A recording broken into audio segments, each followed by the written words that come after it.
Science Fantastic with Professor Michio Kaku. This is Science Fantastic with Professor Michio Kaku.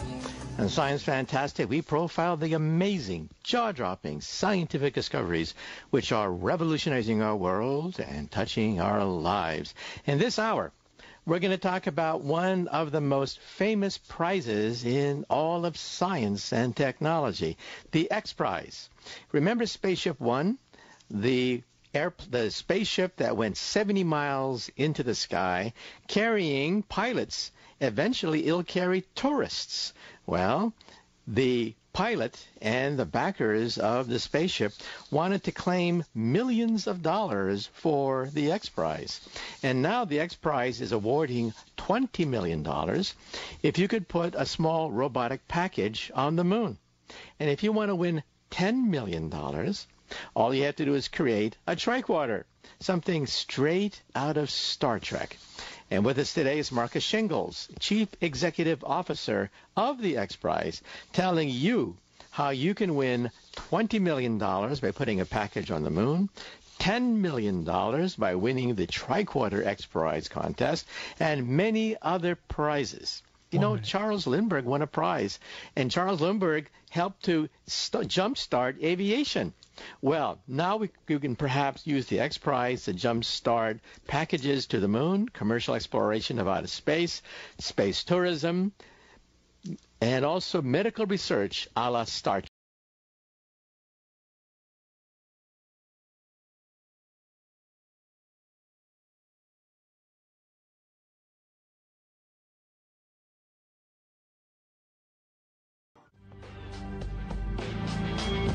You're listening to Science Fantastic. Welcome back to Science Fantastic with Professor Michio Kaku. Today, for this hour, we're talking about the X Prize. Perhaps you've heard of it. We're talking about potentially $20 million prize given to somebody who can literally put a commercial package on the moon. You can forget about the Cold War and the race between the United States and the Soviet Union. We're talking about an organization, a foundation, a nonprofit foundation called the X Prize, which gives you cash awards for making milestones in the history of technology.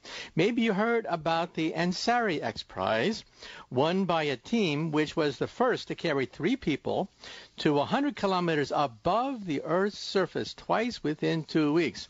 We're talking about eventually, perhaps that'll spur the whole question of space tourism. Well, with us today to talk about the X Prize is the Chief Executive Officer of the X Prize, Marcus Shingles. We should also point out that he was a partner at Deloitte Consulting, and he's worked with many of the Fortune 500 companies as an entrepreneur, and he's with us today as CEO of the X Prize Foundation. So, Marcus, glad you could be on Science Fantastic. Yeah, I appreciate it. Thank you for having me. Well, first question we ask everybody is, how did you as a youth first get interested in science, technology, and also, in your case, being an entrepreneur?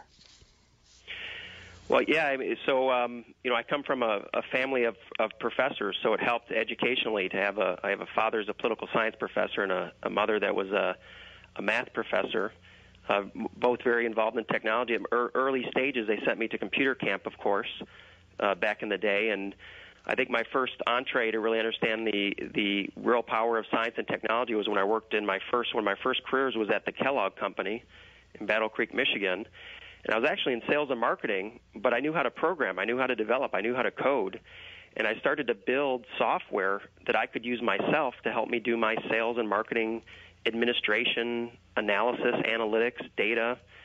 And it started to get noticed by the company that, some new hire was starting to send in a lot of their reports all typed up. And they said, "You don't have to type this stuff up, Marcus." And I said, "Well, I'm not typing it up. I run it through my printer because I have an app that does it all for me."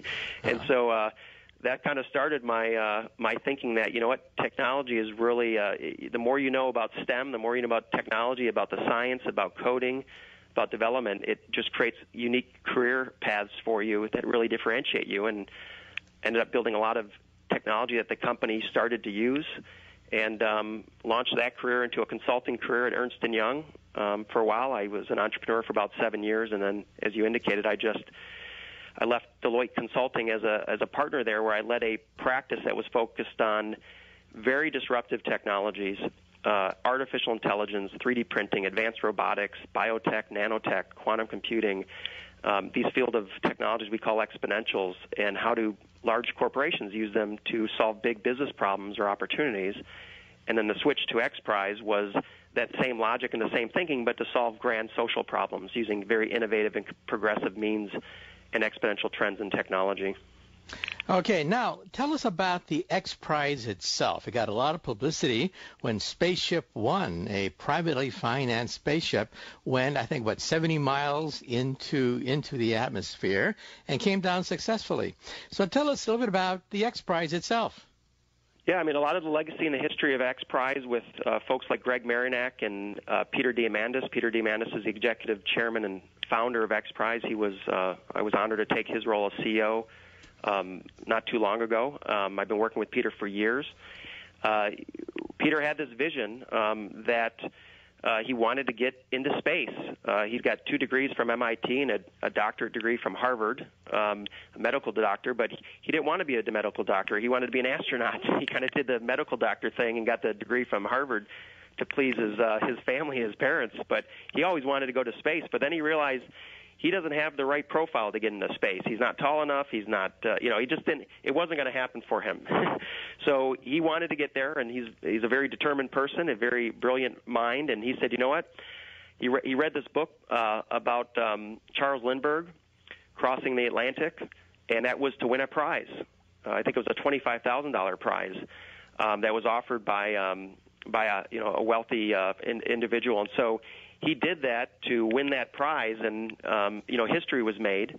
Of course, those familiar with Lindbergh crossing the Atlantic, and it launched kind of the aviation industry after that. The private aviation industry, and so Peter's kind of light bulb went off in his head, and he said, "You know what? I wonder if I can create a prize that will incentivize private space travel." That will someday get me to space. That was the vision. Like, will someday allow me and my buddies to all get to space. So it's democratized. Space travel gets democratized. So, he put up a $10 million prize under the Arc of St. Louis, and it was 100 kilometers, so approximately 70 miles, up and back down, and having to do that twice in a 2-week period. The reason why it was twice is the whole goal here was to demonstrate reusability, to show that this could be a reusable method and model that individuals could build, that we didn't have to rely on governments or big companies to build. And sure enough, about 10 years ago, because we just had the 10-year anniversary, the Ansari X Prize in the Mojave Desert launched and did it twice in the period of 2 weeks and won the $10 million prize.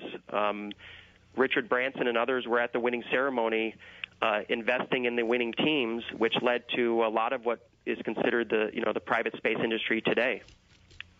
Okay, and also I guess the United States government is also involved in awarding prizes. There's DARPA, a branch of the Pentagon, which gave the DARPA Challenge Prize for the driverless car. And so here's a prize which helped to create an industry of driverless cars. Care to comment? Well, I mean, the model behind these prize concepts, I think, on the surface, there's kind of this nice shiny object notion of these prize competitions, but you really have to think about what these are. These are essentially instruments of gamifying innovation, where you create an instrument that you put out to the crowd, you put out to the world and say, if you can solve this, if you can solve X, you get this cash award. And the psychology that goes into creating that instrument is really well thought out, because there's a lot of reasons why an individual would spend their nights or weekends competing on a DARPA challenge or the X Prize challenge with their college buddies or their professor or with their master's school program or with some other individuals that they think are passionate about solving a grand challenge. And so it's not always about winning the money, because you'll have hundreds, if not thousands, of teams competing. And very few of them, if you interview them on why they're competing on these competitions, it's for the money. It's a variety of reasons. Sometimes it's because they want to be recognized among their peers. Sometimes it's just the passion they have to be part of this movement and community to solve a big problem. So by gamifying innovation and putting it out in this crowdsourced model to the world, it's a way to solve problems that, quite frankly, we're finding are more difficult for government or business to solve these problems. You know, if government is incapable or can't solve a problem, not innovative enough or progressive in the thinking, if business doesn't have a profit motive to solve a grand challenge or problem the world's facing, well, then who's going to solve it? XPRIZE, we're actually not going to solve it. We're just going to create an instrument to get someone else in the world to solve it. And we don't care about your background or your resume or what school you went to. If you can solve this, you win, and everybody wins. And the criteria that you choose for a prize, is one of them the fact that you hope that perhaps a whole industry will be created, like the Ansari X Prize that funded space tourism? The goal would be to one day open up the heavens for tourists. So is that one of your goals?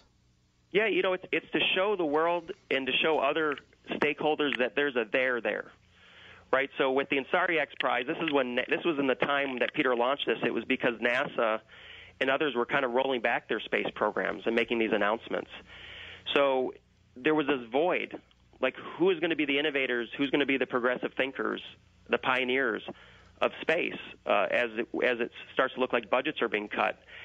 So at that time, it was to show that, you know what, well, individuals or small teams can do this. We're entering an era where the technology is being democratized enough to where small teams and individuals can do only what big government or big business used to do. And therefore, let's put this prize out there. Let's not make it too easy. Let's make it audacious. So it's very much a stretch goal, almost science fiction feeling, but it's science reality. And some of these prizes take years. The Ansari X Prize took years. We have the Google Lunar X Prize, which you mentioned on the top end, which we'll probably talk about, which is in its 7th year. So this is very much, to use a Wayne Gretzky quote, you know, skating to where the puck is going. We try to identify, here is a breakthrough that we know someone in the world is going to be able to solve. Maybe not in the next 12 months or 24 months, but if you look at the technology curve and the exponential trend of the technology, some of the underlying promise of solving it, whether it's new 3D printing technology or biotechnology or artificial intelligence, these are democratized down to an individual level of usage in small teams. And so the goal is to put a prize out there that will show the world this can be done. And I like to say, you know, X Prize gets it from A to X, and the Y and the Z is industry and entrepreneurs, very much to what you're alluding to, which is we will show that there's a there, that there is an innovation breakthrough that someone in the world can come up with, that we're not dependent on big business or big industry or government. But now that it's been shown, yes, there's a market here. Let's get industry. We're very pro-industry. Let's get industry in here so that we can create competition around this and democratize the price over time. Let's show the government that there's new ways of sourcing this innovation. You know, we're nonprofits, so we're not doing it for commercial reasons. We're just trying to show this is something that has to be solved, and we think someone in the world can solve it. We're going to prove it, and then let the rest, you know, let everybody else jump in and enjoy the benefits and take it from there. Okay, let's say that someone listening to this radio program wants to make a cool $20 million. So if you want to make $20 million, perhaps you want to sign up for the Google Lunar X Prize. So tell us now about what it takes to win the $20 million and in the process go to the moon. This is a competition that Google and Larry Page and Sergey Brin were helping us design 7 years ago with Peter Diamandis and some others. And the notion here was let's demonstrate that small teams can create technologies and engineering to create robots that can be put on the moon, the surface of the moon. And right now we have many teams around the world that are competing on this that are coming into the finalists. There's a team in Israel called Space IL and a team in the U.S. called Moon Express. They're actually two of the front runners that have launch contracts to get their robots up into orbit so they can then do a lunar landing. And so we're very optimistic that in 2017 we will have a significant event that takes place, ideally, where there will be a space race to the moon, and the goal is the competition is to get on the moon, make the landing, and then move, I believe it's 500, not mistake, it's 500 meters. You have to then move and send digital pictures back to of the scene there. So this is new technology. Well, let's take a short commercial break.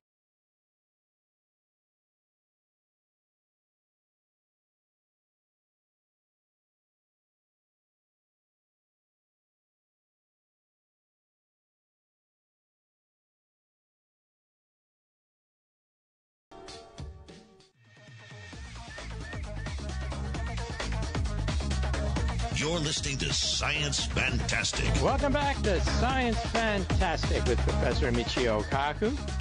With us today is Marcus Shingles, the CEO of the X Prize Foundation. And we're talking about going to the moon. Now, if you want to win $20 million, all you have to do is create a robotics package and land on the moon, travel 500 meters, and transmit back videos. So, Marcus, tell us a little bit about who's in the running and also the ethics of it, given the fact there are treaties concerning who owns the moon. In this competition, like I said, it's been running nearly 6 to 7 years. We expect a winner next year in 2017. We're very hopeful. There's 16 teams that are all looking to travel the 240,000 miles that it takes to get to the moon. Out of these 16 teams, they're all working from around the world. Each has kind of an interesting storyline behind those teams. There's a docuseries that J.J. Abrams did that's on the internet right now that actually interviews all the teams. So it's quite interesting to see just the dynamics within these teams and where these teams were formed and how they were formed. There's two teams in particular right now, Space IL out of Israel and Moon Express out of the United States, that have identified launch contracts to get their robots up into orbit by hitching a ride on a space shuttle, either SpaceX or some other. And that's the first step. Now, there's international treaties in the U.S. in particular, but many countries are part of the International Space Treaty, where you just can't be anyone that wants to land on something on the moon. You have to have either very special permission or it's just not allowed for a private citizen or a company to land something on the moon.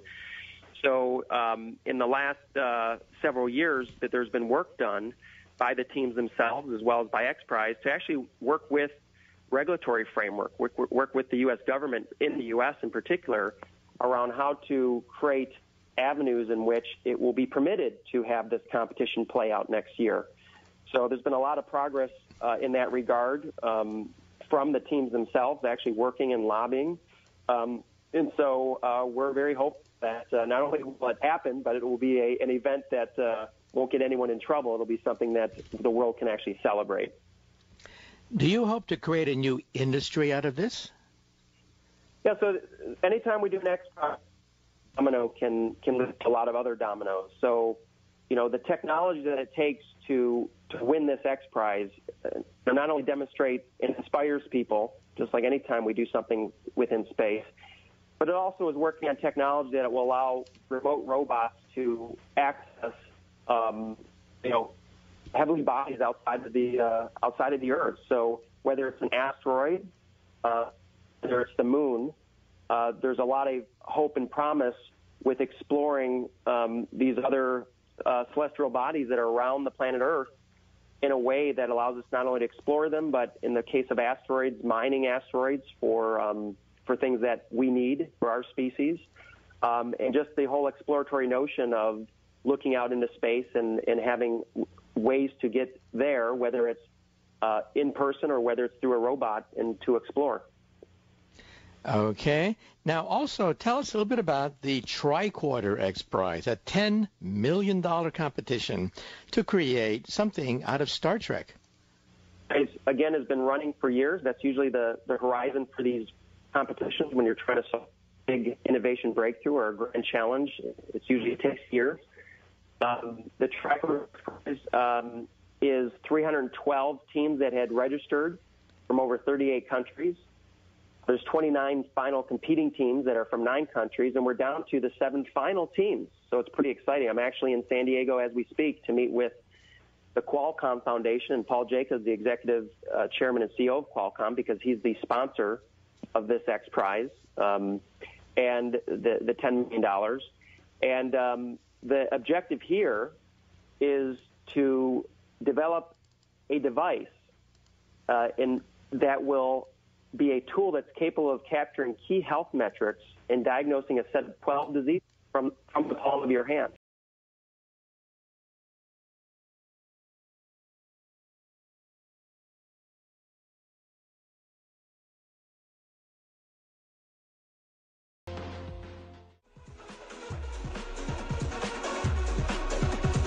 You're listening to Science Fantastic. Welcome back to Science Fantastic with Professor Michio Kaku. If you want to be part of the fun, give us a call. The hotline number is 866-323-2129. Leave your name, call letters of the radio station, and the city you're calling from, and perhaps you can have your thoughts heard on over 100 radio stations that carry Science Fantastic. Once again, our special guest today is Marcus Shingles, CEO of the X Prize. And for those of you who just tuned in, Marcus, once again, explain a little bit about the X Prize, also the Lunar Prize and the Tricorder Prize. Sure. So, the X Prize is a nonprofit, and we're focused on solving grand challenges by creating essentially instruments that we put out to the crowd, to the world, and we ask the world to solve it. And so we define the problem, and we depend on the creativity and ingenuity of entrepreneurs and individuals across the world to actually come up with the solutions. The way the model works is we essentially gamify innovation by taking a competition, launching it like the Google Lunar X Prize, which cumulatively was a $30 million X Prize, the Tricorder X Prize, which is a $10 million X Prize. And these are all domains where we look at voids in which government is not showing progress or innovation in solving a grand challenge. We don't see industry motive for big business to jump in and solve a grand challenge. And so the question we ask is, well, who's going to then solve that if the traditional means of solving these problems is not there? And that's where we say, okay, well, X Prize, we're actually not going to solve it, but we can create an instrument that we can put out to the world to incentivize some needle in the haystack to come to us that will solve it. And this is particularly a powerful notion when you consider that today in 2016, not only there are 3 billion people connected via the internet, so a lot of people can collaborate and team up, but also there's a lot of entrepreneurs that are walking around with supercomputers in their pockets right now. I mean, we all have in our iPhones technology that is more powerful than what the government had 30 years ago or big businesses had 30 years ago. So essentially we have democratized technology, and in doing so we've democratized problem solving. So X Prize really tries to capitalize on that notion by realizing there is some genius out there, some engineer, some technician, some scientist, probably from the least expected corner, probably not the quote-unquote expert, but is wired in a way to be able to solve a problem that other people can't solve, and our model just incentivizes that needle in the haystack to come to us. And we've done that through a variety of prize competitions. Okay, and once again, to win $20 million, what do you have to do concerning the moon? And to win $10 million, what is the criterion to build a tricorder? Yeah, for the $20 million Google Lunar X Prize, that is successfully placing a robot on the moon's surface. And once placing the robot on the surface, making a lunar landing, traveling at least 500 meters, and then transmitting HD video and images back to Earth, that is the criteria for the winning team. We have 16 teams that are currently competing in the finals, several which have launch contracts to actually get their robots up into orbit, working, as we described, with regulatory framework to make it permissible to actually land on the moon as a private citizen or as a small company. In that competition, we expect to finish next year. It's been running for 7 years, and it's something that we're all looking forward to for next year. In addition to that, you mentioned the Tricorder X Prize, which is a $10 million prize sponsored by the Qualcomm. Marcus, we're going to have to close this segment, but in the next segment, we're going to continue a discussion of the X Prize, including the Global Learning X Prize. You're listening to Science Fantastic with Professor Michio Kaku.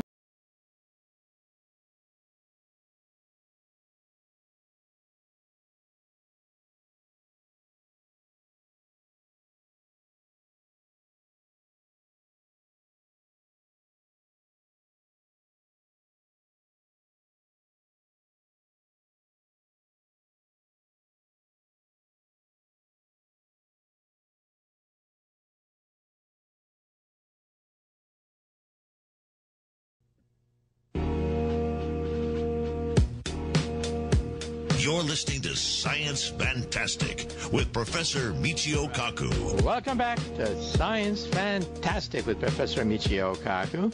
Give us a call. The hotline number, and you can get on Science Fantastic, is 866-323-2129. Well, once again, with us today is Marcus Shingles, CEO of the X Prize. It's an award-winning organization, nonprofit foundation, and it gives away money if you can accomplish some feat of scientific virtuosity. Putting a robotic package on the moon.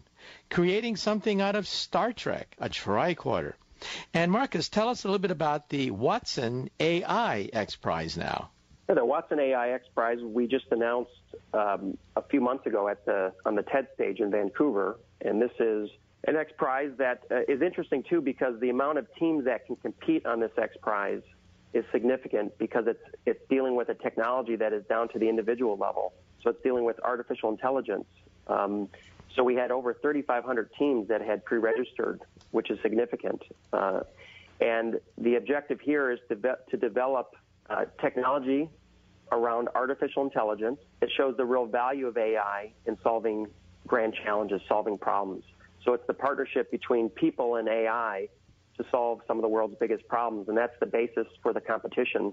And it just got announced within 5 years, I think, from the TED talk that we had a few months ago. 5 years from now will be a TED stage talk with the winning teams presenting with the AI their solutions. Marcus, I understand that you have yet another X Prize. It's called the Global Learning X Prize. Could you elaborate? Yeah, this is a really interesting concept. This is a $15 million prize, and the goal is to empower children to take control of their own learning. The market failure here is that there's parts of the world that do not have enough teachers or schools, and it will take decades to build that infrastructure. So we want to experiment to see if technology can be used to educate illiterate children. So we're working with UNESCO, the United Nations, the education group, and the government of Tanzania in complete collaboration, where we've identified 4,000 children, many that don't go to school because they can't physically get to school. It takes them a day just to walk to school. So many of them are not going to school. Many of them are actually illiterate. Some of them have never seen reading and writing.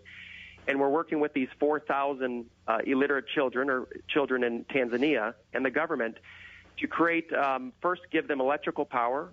Second, we have tablets that were donated by Google. So we have 4,000 tablets, Android tablets. And if you're one of the teams that are competing in this competition, and there were 198 teams that will eventually narrow down to 10, you will be given an 18-month window in which your software will go on these tablets in these villages. And after the 18 months, the metric is a third-grade proficiency in reading, writing, and basic math. And you win the $15 million if you accomplish that. And what specifically do you have to do to win the prize? You mentioned certain metrics and certain benchmarks, but could you elaborate? Yeah, so in working on designing this prize, we realized that kids go from kind of the brain works, you go from reading, learning to read, to reading to learn around a third grade level. So the metric we're trying to target is a third grade proficiency in reading, writing, and basic math or numeracy. What the teams have to do, if you were competing on this team, and like I said, we have 198 teams that are competing, to get into the finals, we will down select to 10, and then your software will be put on tablets in these remote villages with a cohort of 300 to 400 children out of the 4,000 for your team. And 18 months will be the testing period. So we'll basically do tests of these cohorts of children before, and then we'll test them after the 18 months. And the objective is, without any supervision, that with these tablets and electrical power and the software from your team, that the children will be able to teach themselves and get to a third-grade proficiency. Now, how is that going to happen? Well, the teams will decide. That's the creativity of the crowd. Some will use artificial intelligence and natural language processing in their software. Some will use sensor technology to see if the child's face is confused or not. Many will use gamification of the education. They'll think of a way of gamifying it. We have teams we have a group of artists from Amsterdam that have entered this that are doing really well right now in the competition. We have a group of developers from Bangladesh. We have some grad students from Wales. I mean, it's just a diversity of shots on goal that make this model work, where out of these 200 rapid experiments, we need one needle in the haystack to actually win, and that's when we'll award the $15 million. Aha. Okay, also moving on, you must have future projects in mind, right? What's Absolutely. in it for the future? Well, so some of the ones that we've launched literally in the last few months was a Carbon X Prize. That was to turn carbon exhaust from a smokestack into something valuable and climate friendly. We have an ocean. We do a lot of work with oceans. We've had Ocean Cleanup X Prize for oil in the past. We have one that we just launched for ocean mapping. We understand the surface of Mars and the surface of the moon better than we do our own planet in terms of the ocean. So we have an Ocean Mapping X Prize. And then we look in the future. What we do is we have an X Prize Institute where we develop roadmaps, essentially where we try to line up what are the series of innovation breakthroughs that we need in a particular domain, like space or learning or health and wellness or safety and security. And we develop these roadmaps to understand kind of the domino effect that we need in terms of breakthrough innovations that we think would be good to put out to the crowd to solve. We've recently designed a cyber security X Prize, looking at cyber security. We have a team that's working on an empathy X Prize, looking at using virtual reality, augmented reality technology, artificial intelligence, other things to create a first-person perspective so you can actually walk in someone else's shoes, and could that be used to teach empathy? We're exploring X Prizes around clean water and some of the water challenges we have in the world. So there's really a series of things, but it's not haphazard. We actually have roadmaps that we create. So there's rhyme and reason to what we focus on and how we focus on it. Once again, our special guest today was Marcus Shingles, Chief Executive Officer of the X Prize Foundation. And Google it, xprize.org, O-R-G. And perhaps you could submit a prize that may one day win $10 million, $20 million, $30 million. So once again, this is Science Fantastic with Professor Michio Kaku. Now, Science Fantastic with Professor Michio Kaku. This is Science Fantastic with Professor Michio Kaku. On Science Fantastic, we profile the amazing, jaw-dropping scientific discoveries which are revolutionizing our world and touching our lives. And in this hour, we're going to bring on one of the nation's leading science writers, Corey Powell, science editor at Eon Magazine, contributing editor at Discover, American Scientist. You name it, he's written for it. And his next book is coming out next year called Everything All at Once, written with Bill Nye, the science guy. And so once again, Corey Powell is going to talk to us today about space, outer space. What's out there in this great universe of ours? As you know, recently the Juno space mission sailed past Jupiter, a bullseye 500 million miles from the planet Earth, and we hope to find evidence of the origin of the solar system itself. Jupiter, the biggest planet in the solar system, dominates the entire solar system. Our Earth would not have been possible unless the planet Jupiter basically plowed the original solar system, cleaned it out like a vacuum cleaner, and here we are today, compliments of the planet Jupiter. Then we're going to talk about Mars. Is it really possible that one day we can set up a colony on Mars like in The Martian? Or, for that matter, what about terraforming Mars? This is, of course, something that may take centuries, but what about the possibility that one day we may actually create a Garden of Eden on the red planet? And you probably heard that Stephen Hawking, my colleague, has come out with an interesting plan to send the first starship, not just an interplanetary probe, but a first starship to the nearby stars. And he hopes to do it with a starship the size of a postage stamp. That's right. You can forget about the Enterprise. It's simply too expensive to send the Enterprise to the nearby stars. But having a computer, a supercomputer the size of a postage stamp give us all the information about the universe, that's something that is totally doable. And what about extrasolar planets out there? You know that the Kepler satellite has identified roughly 2,000 extrasolar planets. Well, these and other developments, we're going to be talking with our special guest today, Corey Powell, science editor at Eon Magazine. You're listening to Science Fantastic with Professor Michio Kaku.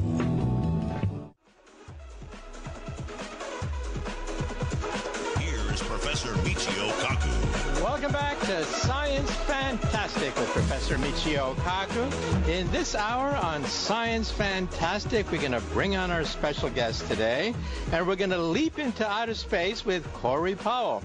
Corey Powell is a science editor at Eon Magazine, a contributing editor at Discover, and American Scientist. In fact, he was 15 years on staff at Discover, 5 years as an editor-in-chief of Discover Magazine, and he's coming out with his third book.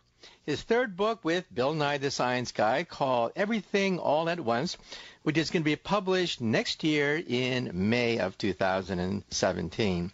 So, Corey, once again, thank you so much for being on Science Fantastic. Oh, what a fun place to be. I'm very glad to be here. Okay. Well, the first question we ask all our guests is, how did you, as a youth, first get interested in science? Well, I think there was something in my blood or something in my DNA that really from a very young age, I liked classifying things in the world. I liked understanding how things work. Actually, I was very interested in plants when I was a little kid. All the different, you plant different seeds, and a slightly different type of seed produces a totally different kind of plant or flower, and that seemed really amazing to me. And then in second grade, we did a science project. They had a little, Earth and space unit in second grade, and each kid got assigned a planet, and I got assigned the planet Neptune. And I remember thinking, what a ripoff! I don't get Mars where there'd be aliens. I don't get Saturn where there's rings. I get Neptune. Who's interested in Neptune? And so I went home and I read. We had one of those little those golden books. I don't know if your listeners remember. This was back in the days before the internet. There was a very small pool of things for kids to look at, and these golden books were like little primers about how the world works. So I looked up Neptune. I was reading about Neptune. I thought, oh, actually, Neptune's actually pretty interesting. Neptune's kind of cool. There's like a lot of stuff we don't know about it, and stuff we do know about it is kind of interesting. And it's like a little switch went off in my head. It was the moment when I realized that even the things that I didn't know about, that seemed kind of boring about space, had all kinds of cool mysteries to them and all kinds of amazing possibilities. And I just kind of got hooked. I got a telescope. My parents got me a subscription to Astronomy Magazine, which was a brand new magazine at the time. And I just I never looked back. But then, when I got to really at the college level and started considering whether I wanted an academic science career, I discovered that in fact I was not that well suited to scientific research. I loved the discovery process. I loved the process of scientific storytelling. I turned out not to have the kind of patience and intellectual depth that some people like you perhaps have to really stick with the research side.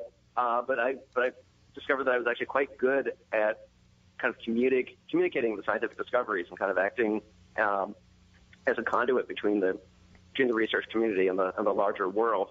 And that's how I ended up in the magazine world. And I've been there pretty much my whole adult life. So I get to be a fellow traveler with a scientist, and occasionally I've in different ways I've participated in some different scientific projects. But it's been a lifelong passion, and it's been a very, very rewarding journey for me. Okay, and tell us a little bit about Eon Magazine, because you're the science editor there, and also a few things about your work with Discover Magazine as well. Right. So I've sort of over the years I've made a bit of a kind of a hopscotch through the science journalism world. I worked at Physics Today, which is a magazine really kind of like communicating about physics to physicists. It's very much a kind of a fairly insider perspective. I worked at Scientific American, which is a bit broader and kind of reaching out to educated people who are not necessarily scientists. Then many years at Discover, which is broader still in trying to bring science to the masses. And my latest job is it's an interesting new experiment. So Aeon is a completely digital magazine and quite young. It's just been around since 2012, and it is really it's kind of it's sort of a work of intellectual passion. It was two academics and publishers in Australia who pulled together some family money and started this magazine basically, to write about, to publish the kinds of articles in science and politics and culture that they themselves wanted to read. And again, like many of my favorite publications, it's really about bridging worlds, about sort of taking these very deep perspectives from academia that don't always make it out into the popular world and delivering it to a wider audience, and trying to achieve a somewhat, I feel like we're in a strangely split world right now where people have access to deeper ideas than they've ever had before, and they also have access to more crazy and superficial information than they've ever had before. So I feel like we're always trying to strike a better balance to make sure that there some of the incredible richness of what's happening in academia, what's happening in scientific research, to make sure that people know that and they can appreciate it and that they can enlarge their lives with it. Okay, well, let's just move right on. Okay. Let's just move right into, for example, the Juno mission, which grabbed a lot of headlines recently. Tell us a little bit about the importance of the Juno mission and the planet Jupiter. Well, so the two go hand in hand. I mean, what's really Jupiter is the largest planet, and it's not just it's the largest planet. Jupiter is kind of the keystone to understanding how the solar system formed and evolved very, very early on. Jupiter's gravity was really kind of influencing the whole evolution of the early solar system. And there's a lot of evidence now that when the planets were forming, they didn't just kind of like form in the places where they are now. There was a lot of moving around. Like the early solar system was a very kind of erratic and chaotic place. And Jupiter, as the biggest planet, was kind of the conductor of this whole kind of chaotic symphony. So if you can understand how Jupiter formed, you can understand basically how everything was moving around, how water got to the Earth, how Pluto and those other little things got flung out to the outer part of the solar system. Why we have 8 big planets in our solar system and not 2 or 20. There's just some basic questions we don't understand about where we came from and whether there are other solar systems that could support life around other stars. So, so understanding Jupiter is kind of like the key to understanding a lot of that, and that is really the focal point of what Juno is about. Now, Jupiter is the 800-pound gorilla in our solar system, right? Yes. It outweighs all the other planets put together. And in some sense, it's also like a cosmic vacuum cleaner that vacuums out all the comets, meteors, debris. So isn't it true that if it wasn't for Jupiter, life would be impossible on the Earth, that we'd be pelted with asteroids and comets, and there'd be a gigantic crater where we are now in New York City? So we owe it all to Jupiter, right, to clean out the solar system? This is one of the really interesting questions, which is, what exactly did Jupiter do? Jupiter is both a vacuum cleaner and a snowplow. Jupiter swept up a lot of material, but also rearranged a lot of the flow of where things went. And one of the ideas is that as Jupiter was moving back and forth in its orbit, that it actually shoved a lot of kind of icy comets and asteroids into the inner solar system those are the things that landed on the very, very early Earth, and that's where our oceans came from. So there's sort of, there may be in fact two ways that we have a debt to Jupiter. One is that it helped us early on with water and organic chemicals and things that made life possible, and the other is that later on, as you say, it acted as this vacuum cleaner and kind of protected us from getting bombarded. So again, the question is, if you have another planetary system around another star and it doesn't have a Jupiter, does that mean that those planets there are all out of luck, or are there other ways that you can make an Earth? Is this the only way to do it? Now, Jupiter is also quite radioactive with lots of radio disturbances as you approach it. And many people are startled to find that a lot of the static we get here on the planet Earth actually comes from Jupiter. So the next time you get snow on your TV, static on your AM radio, you can blame it on the planet Jupiter. But that also makes it rather dangerous to get there, right? Right. Well, it makes it dangerous if you want to get anywhere close, and that's the real challenge with this Juno mission, because Juno is going to get extremely close to Jupiter. Juno, its closest, is going to get less than 5,000 miles above the cloud tops. So Juno will be closer to the surface of Jupiter than, say, Beijing is to New York. So it can be right there in the thick of it. And that's one of the reasons why this mission is not going to be a terribly long-lasting mission. It's going to last maybe 18 months because the radiation is very, very quickly going to wear down all the electronics and all the systems on the spacecraft. It's actually built with a titanium vault. The electronics are encased in a box of about a quarter-inch thick titanium, just because without that, the probe would be fried instantly. Now, also, after the mission is completed, as you mentioned, the probe is going to be sent into Jupiter to die.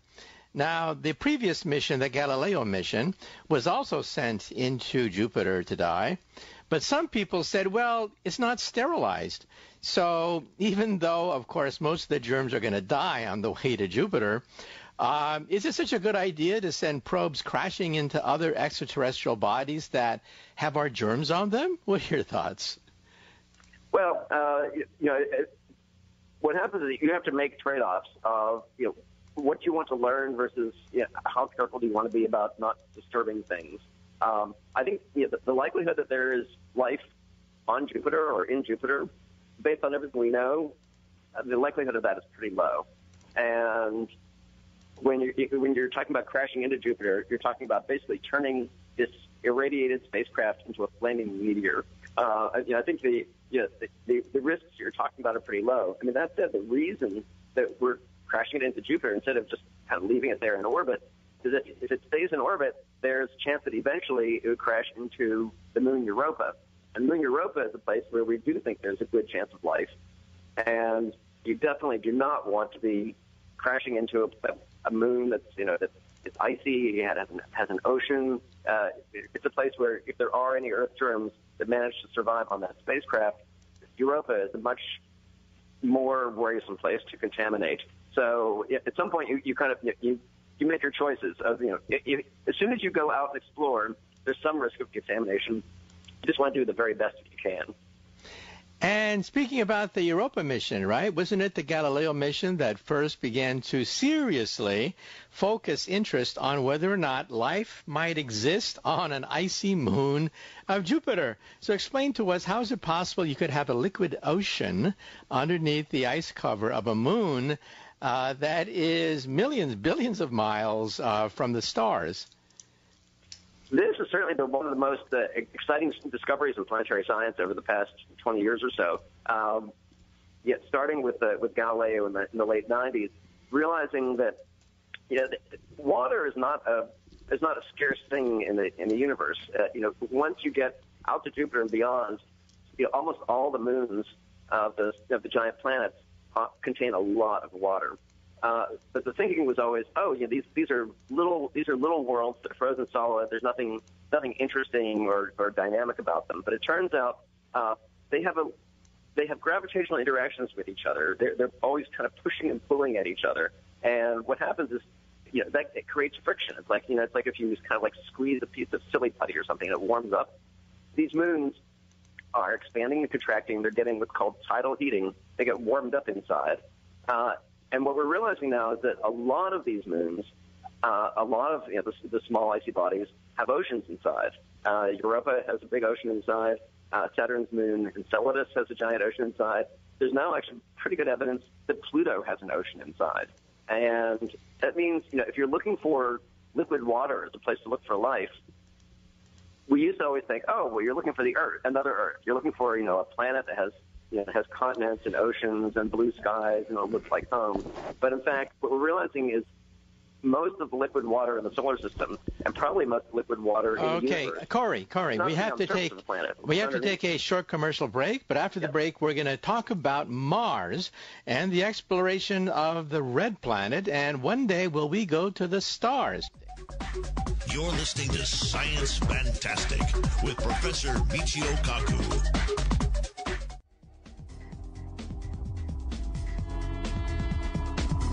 You're listening to Science Fantastic. Welcome back to Science Fantastic with Professor Michio Kaku. With us in this hour is Corey Powell, science editor at Eon Magazine, contributing editor at Discover and American Scientist Magazine. And his next book is coming out next year called Everything All at Once, written with Bill Nye, the science guy. And once again, this is Science Fantastic with Professor Michio Kaku. If you want to get on the air, give us a call. The hotline number is 866-323-2129. You'll get a recording. Just leave your name, the call letters of the radio station you're listening to, and the city you're calling from. And perhaps your thoughts will be heard on national radio. Also, check out my website. It's mkaku.org, mkaku.org. Check out my Facebook site. We're up to now 3 million fans on Facebook. On Twitter, we have 500,000 people on Twitter. And if you go to my website, you'll see what cities I'll be speaking in, talking about my latest book, The Future of the Mind, my third New York Times bestseller. Future of the Mind actually hit number 1 on the New York Times bestseller list. Well, Corey, where we last left off, we were talking about the exploration of the solar system. And now let's bring it closer to home. Let's talk about Mars. First of all, the question that everyone wants to know is, have we found any evidence whatsoever of any life on the red planet? Yes or no? This is one of those really annoying times when I'm going to have to say maybe. So, by coincidence, today is the 40th anniversary of the Viking 1 landing, the first landing on Mars, and the only serious experiment that humans have done to look for life on Mars. And, the results of those experiments were very ambiguous. I mean, there was no clear evidence of life, but there were some very strange things. It turned out that we didn't really understand a whole lot about really how you look for life. We didn't understand a whole lot about the chemical complexities of trying to do a science experiment like that on another planet, basically by remote control. So, this is why, you hear these endless headlines of like, oh, NASA's found more water on Mars. They found water here. Life might be there. We have, even after 40 years of exploration and all this different type of research, we still have really very ambiguous information. I think it's pretty clear that if there is life on Mars today, it's probably buried deep underground where there still are traces of water, where there's some warmth, where you're protected from radiation. And you're probably, the only way you're going to find it is by sending a mission that can drill down deep and it can do very sophisticated research to look for it. So, I mean, the frustrating answer is we're not going to have an absolute answer for a long time, and probably what's going to happen is we're going to look more and more places and not see anything. But it's very hard to prove a negative. It's very hard to prove that there's not life on Mars. Okay, well, NASA has said that sometime in the 2030s, we don't know for sure, but sometime in the 2030s, we may send a manned mission to the red planet. So first question for you is, did you see the movie The Martian with Matt Damon? And what are your thoughts? What am I, made of stone? And what are your thoughts? How realistic is it, and how dangerous is it to go to the red planet? What are your thoughts? Well, look, going there is completely realistic in terms of technology. If we wanted to send, if you gave NASA, let's say, $200 billion and told them, to finish developing all these technologies and, finish developing the space launch system, this giant rocket that NASA is working on, there's no question in my mind we could send humans to Mars, and we could probably do it on a 20-year time scale. The problem is that right now that money doesn't exist. Right now, NASA's whole program of sending humans to Mars is pretty much fiction. It's real in the sense that there are engineers who have a pretty good idea of how to do it, and if it were funded, we probably could do it. But it's fiction in the sense that there's no economic backing, and there's no political support for it. So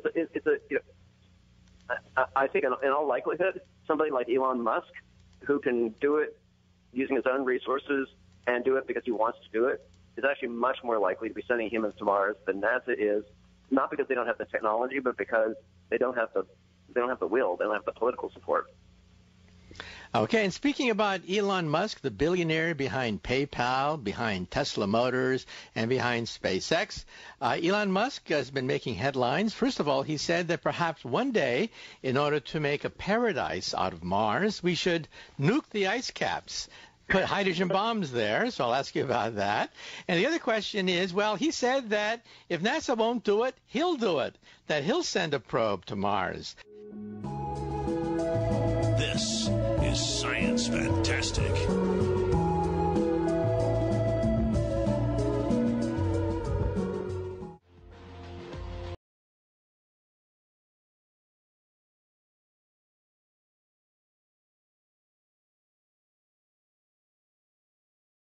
And in this hour, we have with us Corey Powell, science editor at Eon Magazine, contributing editor at Discover and American Scientist Magazine. And his next book is coming out next year called Everything All at Once.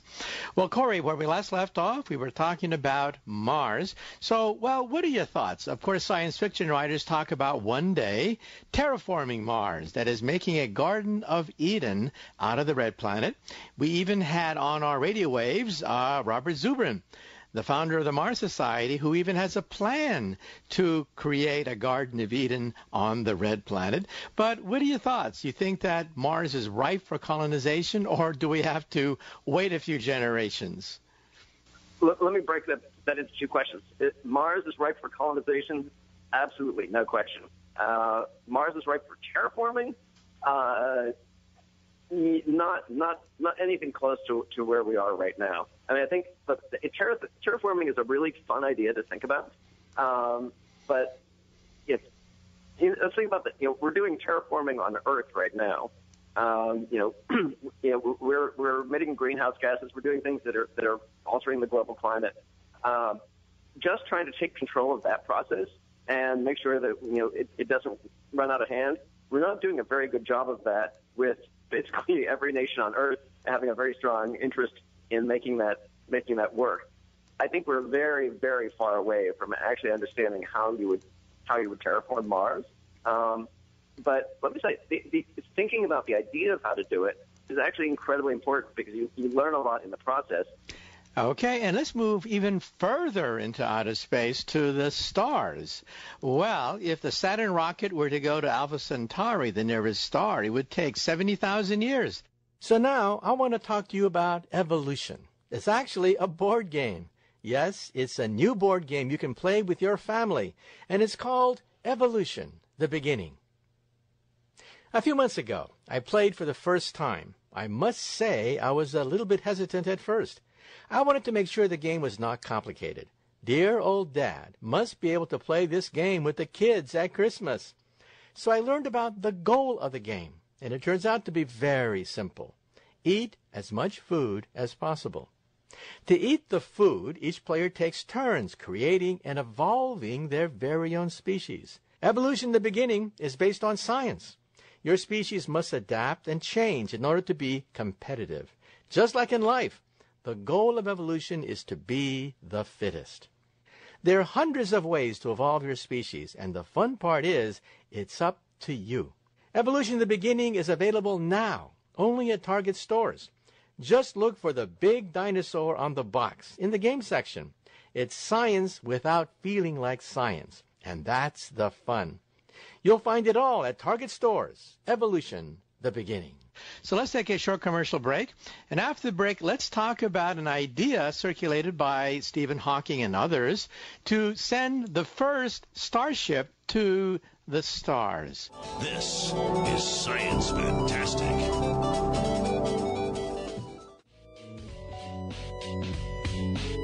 Here is Professor Michio Kaku. Once again, you are listening to Science Fantastic with Professor Michio Kaku. Once again, our special guest today is Corey Powell, science editor at Eon Magazine.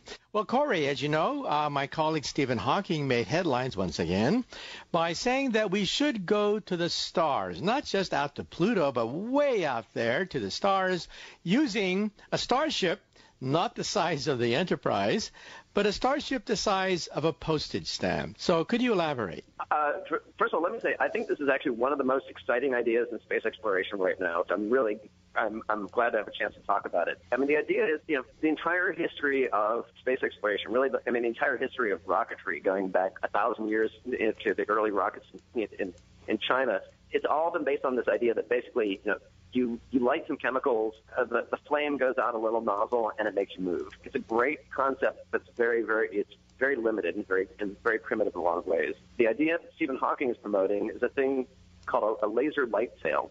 It's a totally different concept where you attach, as you say, a really, really small probe to a very, very large, very lightweight reflective sail, and you blast it with a laser beam. And the laser beam is actually, it gives energy, it gives momentum to the sail. You can accelerate this thing very, very powerfully, and it has no fuel on board.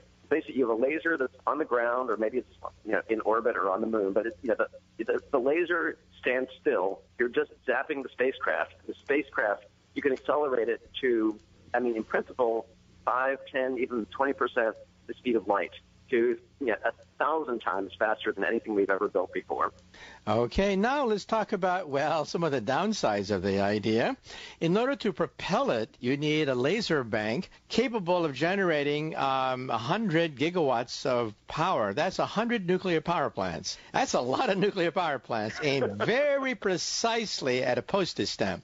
So what are your thoughts about whether or not one day we can assemble 100 nuclear power plants to energize this starship? Short answer, yes. If you're doing pulsed power, you don't necessarily need 100. I think you can probably get away with 5 or 10 and some energy storage, and you do very intense energy pulses. If you imagine doing this on the moon, the idea of building, let's say, 5 nuclear reactors and a storage system and a solar array on the moon, I'd say ambitious. It's huge, but it's not outside the realm of what we know how to do technologically. Again, how to make the laser sail. You would need a breakthrough in precision pointing. You'd need a huge laser array. You would need a new kind of communication system to get signals back from your little probe. All these things would require significant technology breakthroughs, but they're all, again, based on known principles. We're not talking about warp drive. We're not talking about dilithium crystals. We're not talking about anything kind of make-believe. We're talking about an incredible but realistic extrapolation of things that we know. To my mind, if you were talking about where to put a giant investment to really do it, it's a human technology breakthrough, this is one of the great places to do it. And with the advances in computer technology, you could probably put an entire observatory and science laboratory on the postage stamp so that as it goes to the nearby stars, it'll take detailed photographs and perhaps land on one of these planets and send signals back, right? Well, so again, part of what's really interesting about this concept, again, because there's no rocket involved. The spacecraft is not sitting on any kind of propulsion system. The spacecraft is really just this little, maybe iPod size or even chip size thing attached to a sail. So the spacecraft could actually be built very cheaply. You could mass produce them. So instead of sending one probe to Alpha Centauri, what if you send 1,000 or 10,000 or 100,000? I mean, as crazy as that sounds, almost all the money that you'd be spending is building the laser. The probe itself would cost almost nothing.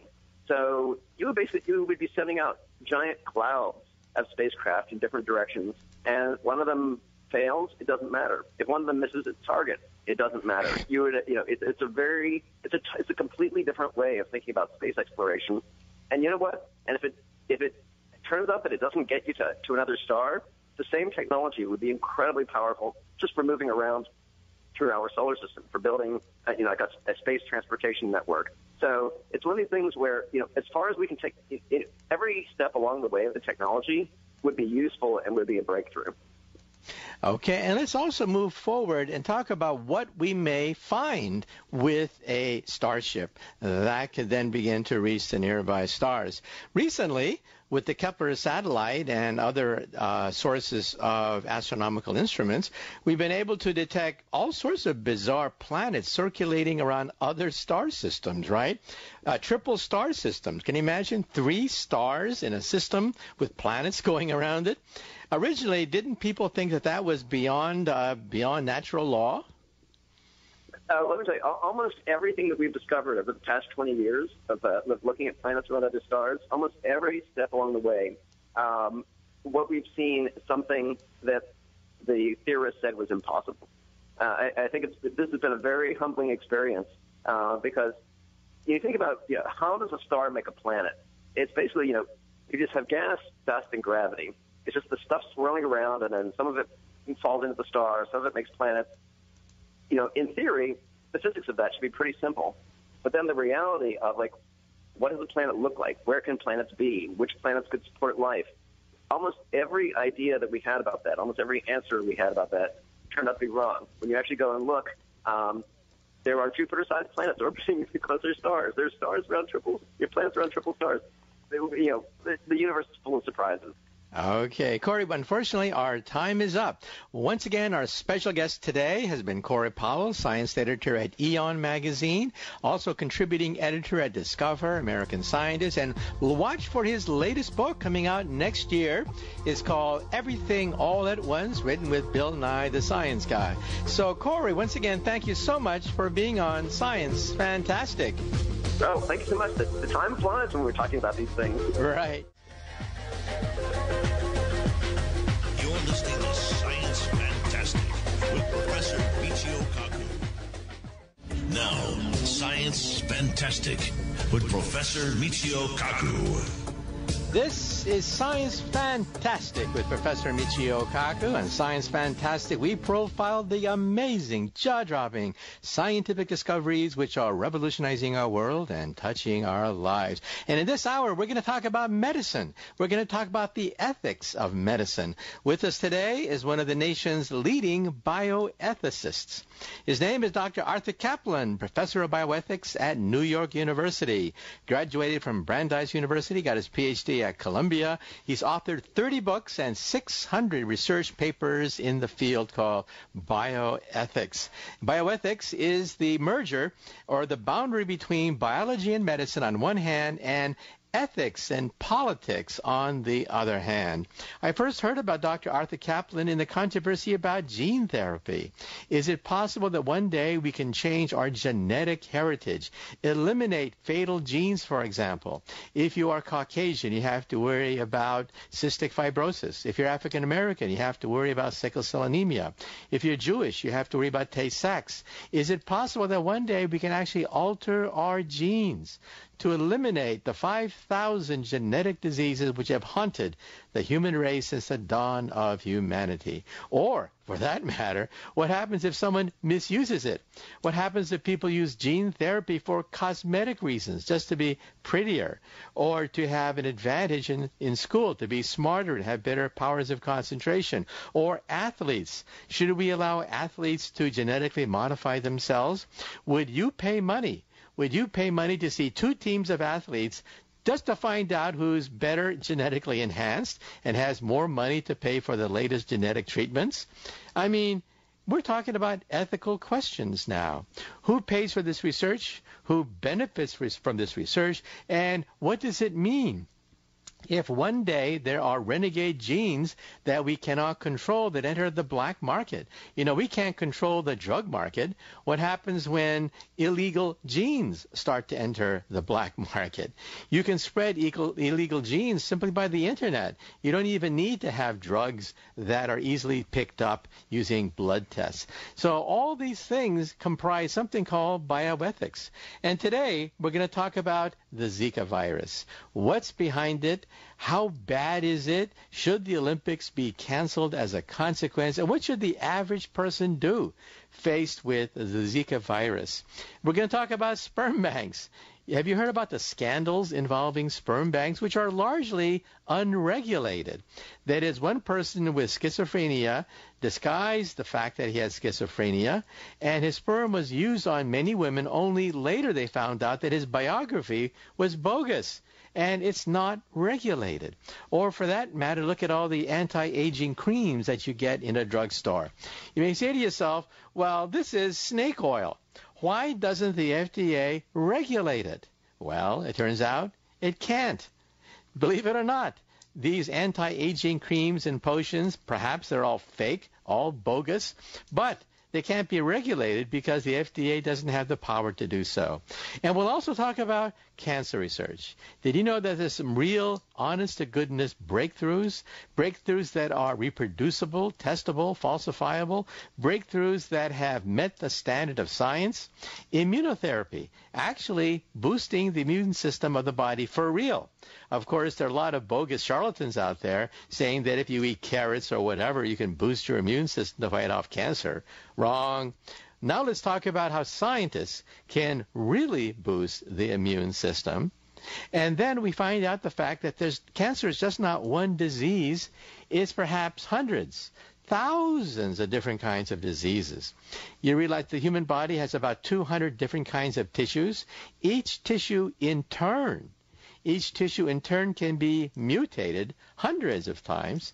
And do the math. We're now talking about perhaps thousands of different kinds of diseases, all collectively called cancer. However, as I said, there are some real breakthroughs being made. Immunotherapy is one. Another is liquid biopsies. Wouldn't it be great to simply have a simple blood test or eventually a urine test or saliva test, and the test results come almost immediately, and they tell you that you have cancer growing in your body, and you will get a tumor in a few years. This is coming. Think about that. The word tumor might even disappear from the English language. You're listening to Science Fantastic.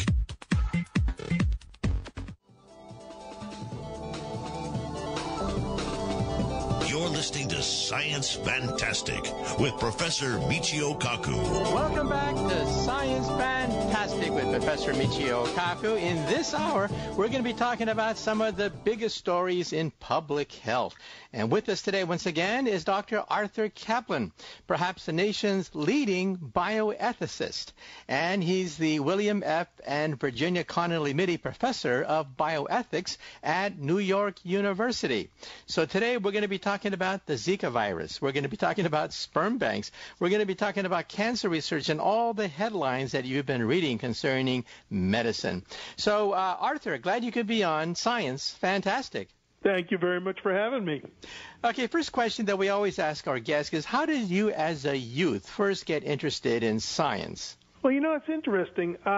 Unlike you, I wasn't really drawn into the physical sciences, but I had a huge interest in medicine, and it was because when I was a little boy, I was one of the last people in North America who had polio. People can barely remember that disease, but it was a paralyzing disease. It often paralyzed your lungs and your diaphragm, the muscle you need to breathe. And when that happened, you wound up in something called an iron lung, which was a very primitive machine that sort of replaced through pressure the function of the diaphragm, but you couldn't really live in there forever, and a lot of children sadly died. I recovered, but I was in the hospital for 9 months, and I had to go to rehabilitation because if you lie in a bed for a long, long time, you lose your muscle tone. So I had to learn to walk again. So that was really a pivotal experience, obviously, in some ways. For me, I was a real little boy. I was only 7, but it got me thinking about taking on terrible diseases, what could be done to prevent them, what could be done to treat them. Okay, and what steered you in the direction of medicine and specifically bioethics? First of all, what is bioethics, and how did you become one of the pioneers in that subject? Well, this is a somewhat of a connection back to the polio. So when I was there, people weren't telling us the truth as kids. They'd say Johnny went home, but it was clear that Johnny hadn't gone home because we all knew he was dying. And they wouldn't tell us the truth. You couldn't have your parents stay over at that time. The only thing they managed to get to me when I was in the hospital for that long period of time was my homework. I didn't see my dog. I didn't see my sisters, which wasn't the worst penalty on earth at the time, but at least I would have liked to have seen my family and so forth. So all these ethical issues were coming up, and I'm sure that they fueled my interest not just in medicine, but in sort of how we treat patients, how we treat kids in the hospital, and I'm happy to say we've had some improvements. But that gives you an idea of what bioethics does. It tries to look at how are we dealing with patients? Do we give them the appropriate information? Do we get their consent to do things, whether it's research or therapy? Do we protect their privacy? Do we treat them with dignity and respect? Do we respect cultural and religious diversity? So concepts that listeners will know about, the idea that you have to give your consent before someone does research on you, bioethics helped bring that into practice. The idea that you have a right to know your diagnosis, that comes from bioethics. The notion that you could fill out an advance directive, a written document, and say, this is how I want my end-of-life care to go. If I can't speak, if I can't communicate, or this should speak for me, that was from bioethics. Indeed, I played a personal role in pushing that through. And then we also get into tough questions like if there's not enough medicine to treat Zika or Ebola, who should get scarce medicines, rationing. We get into issues about how far can you go to force people to accept vaccinations in the name of public health. So you're looking across the board at ethical issues at the bedside and then ethical issues in health policy and research. What do new technologies do in terms of raising issues, some of which we'll talk about, and then day-to-day, how can we improve sort of the quality of the experience for patients? Yes, and speaking about polio, I still remember the March of Dimes. Yes. TB, polio, those were things that we had to worry about as kids back in those days.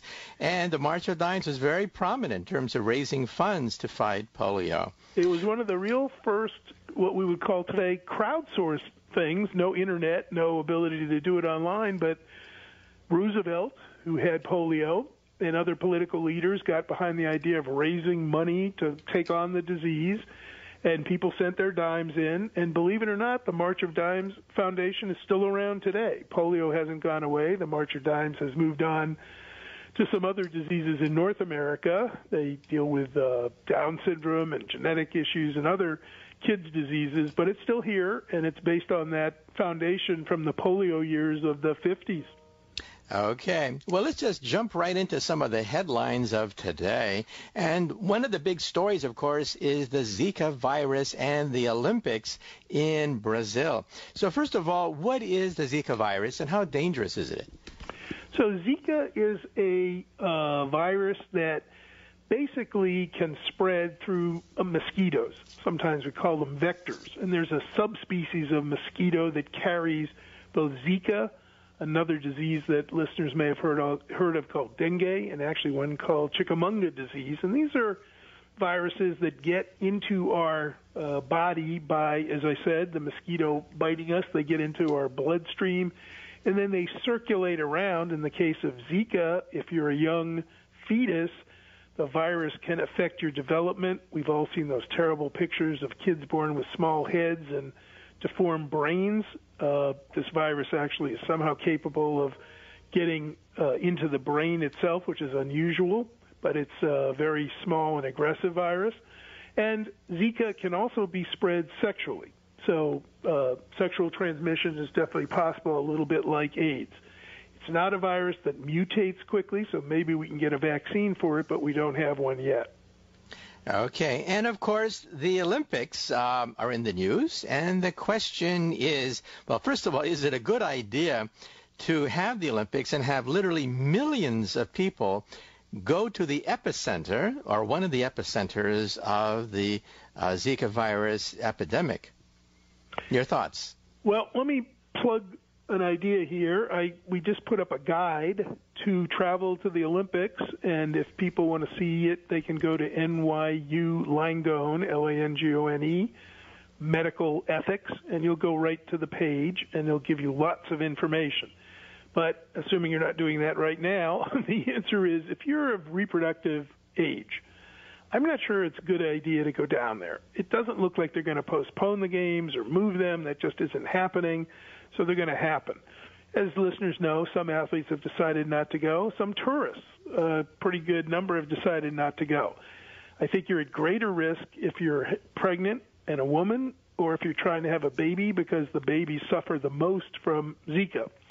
But I would urge people to think hard about whether they're going to travel there if they're thinking about having a child. Certainly wouldn't go there if you were pregnant or might have possibly become pregnant. That's a really dangerous trip to be taking.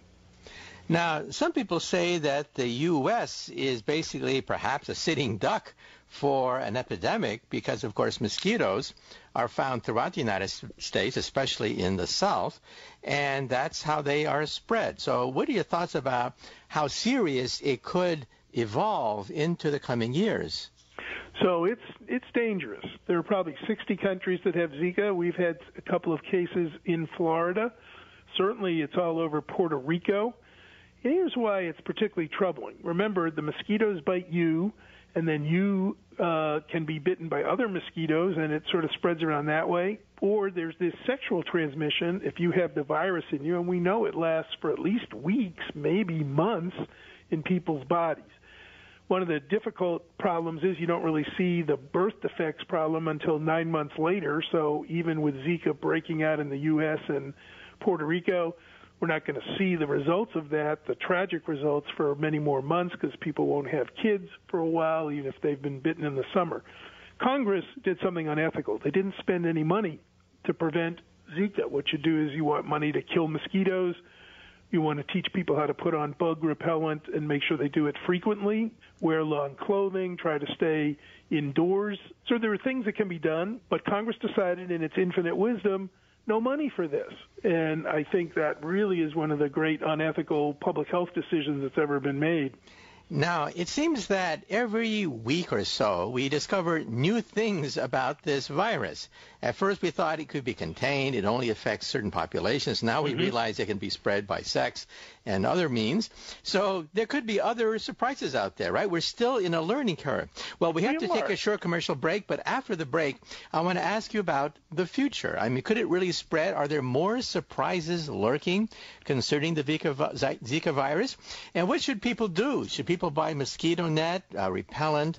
What procedures can people take? You're listening to Science Fantastic with Professor Michio Kaku. Welcome back to Science Fantastic with Professor Michio Kaku. Once again, on the line, we have Dr. Arthur Kaplan, one of the nation's leading bioethicists, talking about the juncture between medicine and ethics. And we are right now talking about the Zika virus. And we should also point out that he is a professor of bioethics at New York University's Medical Center. He got his undergraduate degree at Brandeis College University and his PhD at Columbia University. He was a director of the Center for Bioethics at the University of Pennsylvania, and now he's at New York University. Well, Arthur, we were talking about the Zika virus, but some people say that maybe there are more surprises lurking in the science of that disease. I mean, look at the AIDS virus, right? That turned out to be a lot more difficult and a lot more deadly than anyone ever suspected. So what are your thoughts about the Zika virus? It seems that every week or so there's another surprise. That have turned out to be surprises. One is people thought that your body attacked the virus, its immune system, and got rid of it. It turns out that the World Health Organization was saying, look, if you've been in a Zika place, just don't have sex, unprotected sex without a condom for 4 weeks. we've got cases now being reported 60 days of people showing the virus in their body. We don't really know how long it stays in there. I'm not going to say it stays in forever, but I would be very surprised if we weren't actually giving out bad advice. We probably need to say, if you've been exposed to Zika in the Zika area, don't try to have a kid for months. We didn't understand that. And given the outcome, the risk, that's bad. We learned that this virus can cause something called Guillain-Barré syndrome. It's rare, but it's a terrible paralysis that affects our nerves that control muscles. We never associated that with the Zika virus. And we found out that it's not just sex, but you could transmit this through kissing and kind of fluid exchange like you see with other viruses. Didn't really understand that. So we're really learning a lot about this strain of Zika, this particularly nasty one that causes these birth defects in babies. And I don't think we're done learning about it yet.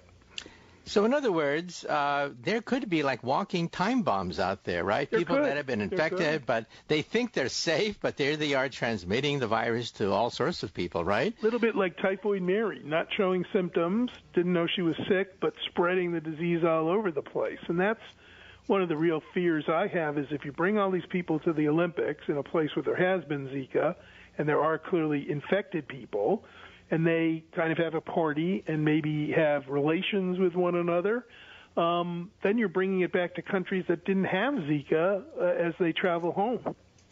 And what about a vaccine? We don't have one yet, but what are the chances that we can get a vaccine in the coming months to years? Well, I think the chances are good, partly because unlike HIV, which the virus mutates as a kind of natural defense against the body's immune system, it mutates fast. This one is slow, and why that's so, I don't know, but it's a fairly stable genetic makeup. So when that's true, vaccines work very well. We don't have it yet, but I think there are a lot of clinical trials underway in humans of trial vaccines, and I bet we get one by next year. That's why I was saying it might make sense to postpone the Olympics, because it would be better to do it when you had this vaccine. Okay. Now, some people say, well, before we had the Ebola scare, and there could be other germs out there lurking that are perhaps even ancient.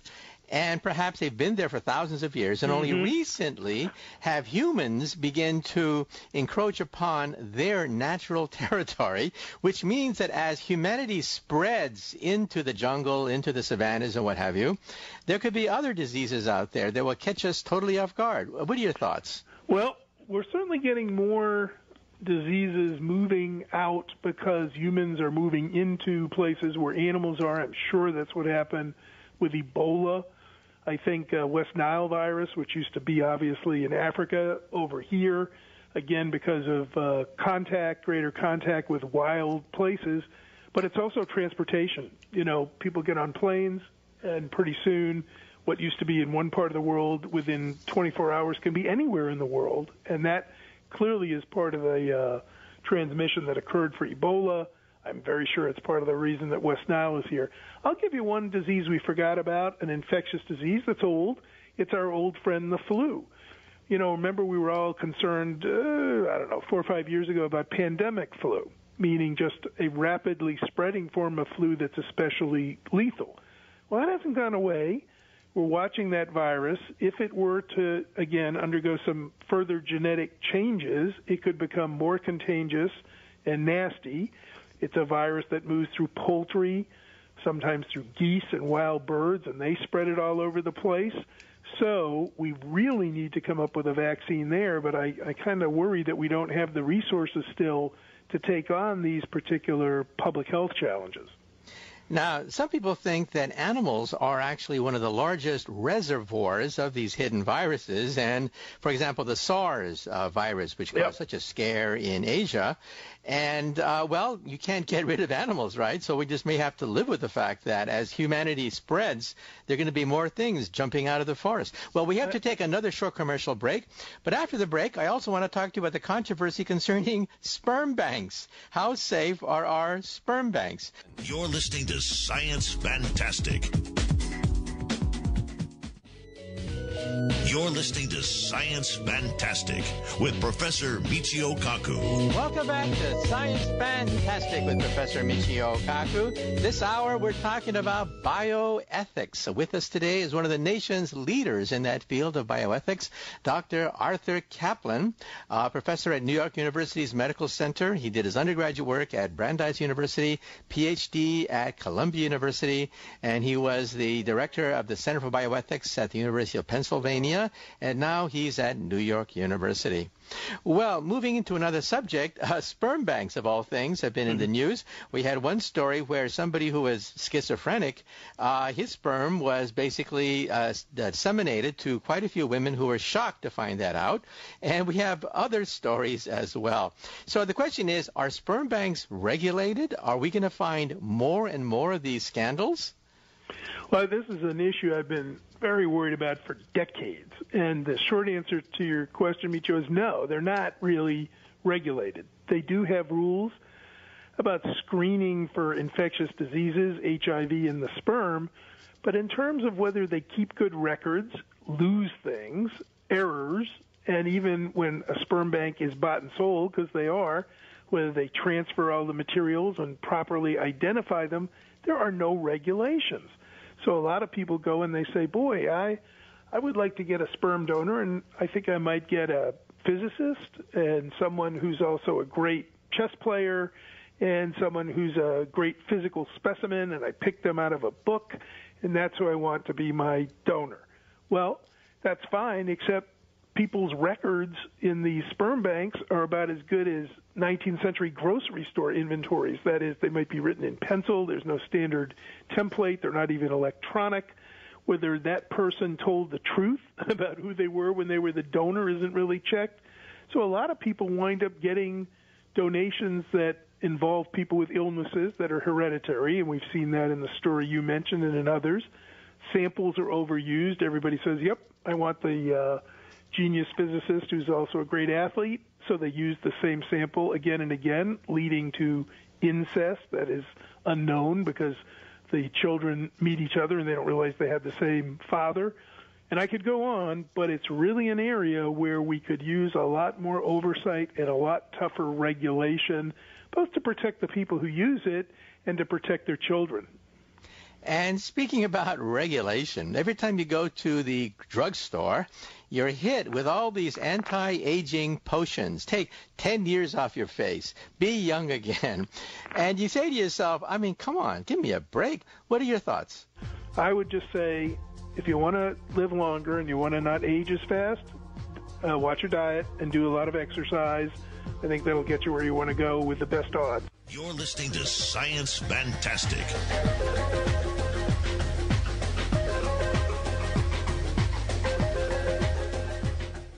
Welcome back to Science Fantastic with Professor Michio Kaku. With us today is one of the nation's leading bioethicists, Dr. Arthur Kaplan of New York University.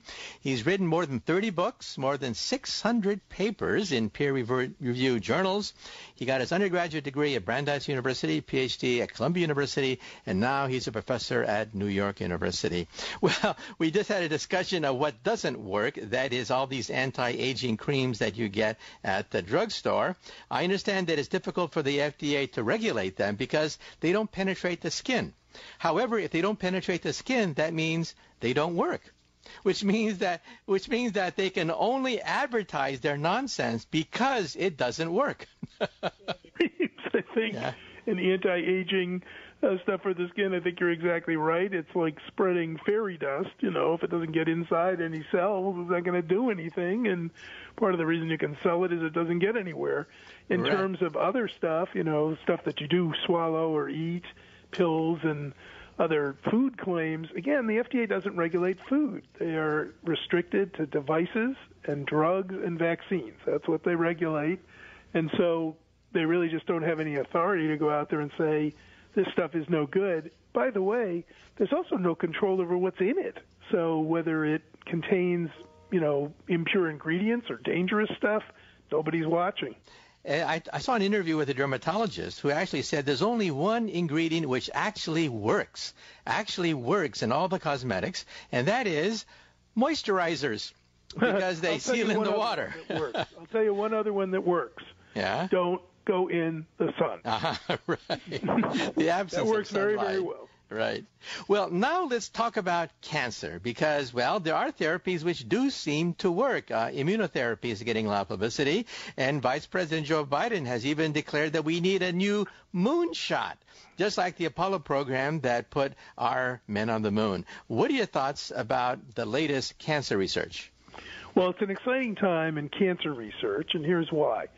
We're starting to understand the biological, genetic differences that individuals have that make them more prone to getting breast cancer. We all remember Angelina Jolie's testing and finding out her risk factors before she had breast cancer. We're starting to be able to do it for many forms of cancer.